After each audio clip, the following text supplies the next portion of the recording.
আসসালামু আলাইকুম।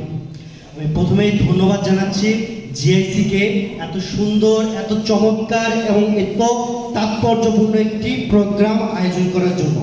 আসলে কে বলছে যে আমাদের দেশে পরিবর্তন হচ্ছে না? এই যে 5 তারিখের পর এত সুন্দর একটা চমৎকার পরিবর্তন, এটাই প্রমাণ করে যে এ জাতি, এ দেশ পরিবর্তিত হচ্ছে। যেহেতু এখানে উপস্থিত অনেক বক্তা রয়েছে, তাই আমি বেশি কথা না বলে কিছু প্রশ্ন শুধু রেখে দেখতে চাই। দেখুন, আমরা যদি পুরো উত্তরবঙ্গকে যদি একটি শরীর ধরি, তাহলে গোবিন্দগঞ্জকে হৃৎপিণ্ড ধরাই যায়। কারণ এই গোবিন্দগঞ্জ দিয়ে উত্তরবঙ্গের সকল জেলায় যাতায়াত করা যায়। তো আমার কথা হচ্ছে যে এই যে আমাদের জাতীয় নেতৃবৃন্দ সকলেই বেশিরভাগ উত্তরবঙ্গে, কিন্তু উত্তরবঙ্গ কেন পিছিয়ে, এ বিষয়ে আমি বিভিন্ন গুরুত্বপূর্ণ বা বিভিন্ন নেতাদের সাথে কথা বলেছি। তাদের বেশিরভাগেরই ভাষ্য ছিল যে তোমাদের উত্তরবঙ্গের সংসদ সদস্যরা যে তোমাদের দাবি তোলে না, তোমাদের এলাকার কথা বলে না, যেখানে দক্ষিণবঙ্গ কিংবা পূর্বের যে সংসদ সদস্যরা আছে।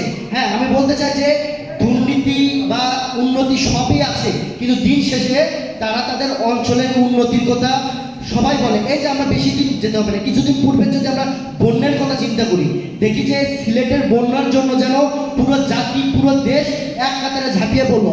অথচ আমরা প্রতি বছর রংপুরে বা এই গোবিন্দগঞ্জে যা উত্তরাঞ্চলে বন্যায় ভোগান্তি করি, কেউ কি বলতে এইভাবে বলে? কেন বলে না?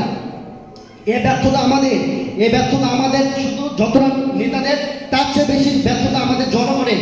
কারণ আমরা নেতাদেরকে প্রশ্ন করি না, সঠিক প্রশ্ন করি না, কিসের ভিত্তিতে আমি আপনাকে ভোট দেব, কি জন্য, আমার সুস্পষ্ট লক্ষ্য কি, এ বিষয়ে আমরা কখনো প্রশ্ন করছি? অথচ দেখি আমরা দক্ষিণবঙ্গের এই জিনিসটা তারা তাদের প্রতি সচেতন। আর যাই হোক, নিজ অঞ্চল, নিজের দেশে, নিজের এলাকার উন্নতির পিছনে তারা কোনো পিছু পা হয় না। এরপর আমি যেটা বলতে চাই যে গোবিন্দগঞ্জ হচ্ছে বাংলাদেশের একটি প্রথম শ্রেণীর পৌরসভা, কিন্তু বাস্তবিকতা থেকে এটা আসলে প্রথম শ্রেণীর পৌরসভা? আমি এটা প্রশ্ন রাখতে চাই, প্রথম শ্রেণীর পৌরসভার কি কোনো ধরনের সুযোগ সুবিধা রয়েছে আমাদের? নাই। আমাদের নাই কোনো মানসম্মত একটি পার্ক, নাই কোনো মানসম্মত একটি হসপিটাল, কিংবা নাই কোনো বিনোদন কেন্দ্র। এই যে একটু অনেকেই বলে যাচ্ছে যে নিশাদ্রব্য হবে না, তারপর হচ্ছে বলা যাচ্ছে যে চাঁদাবাজি বন্ধ হবে না। এই যে আমাদের শিশু কিশোররা আছে, এরা বেড়ে উঠবে কোথায়? এরা সুস্থ বিনোদন শিখবে কোথায়? আমাদের এখানে অনেক নেতৃবৃন্দ আছে। আমি বলতে চাই, এই যে আমাদের 5 তারিখের পর যে এখানে একটা পাবলিক লাইব্রেরি হয়েছে, এই বিষয়কে আপনারা কোনো ধরনের উদ্যোগ নিয়েছেন? এটা তো আমাদের ভালো উদ্যোগ। এই বিষয়কে আপনারা কোনো সাধুবাদ জানাইছেন?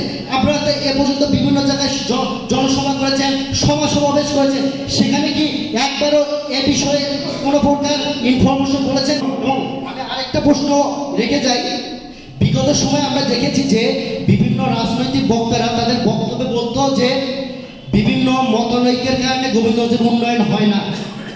স্বাভাবিকভাবে সংসদ সদস্য উপজেলা পরিষদ চেয়ারম্যানকে দোষারোপ করত এবং উপজেলা পরিষদ চেয়ারম্যান মেয়রকে দোষারোপ করত, যদিও তারা একই দলে ইয়ে করতো। আমি শুধু প্রশ্ন রাখতে চাই, আগামী দিনেও কি এই ধরনের দোষারোপ কি আমরা শুনতে পাবো, নাকি ঐকমত্যের ভিত্তিতে একটি সুন্দর, সুশৃঙ্খল এবং গোবিন্দগঞ্জবাসীর যে জন আকাঙ্ক্ষা, সেই রূপ গোবিন্দগঞ্জ আমরা দেখতে পাবো?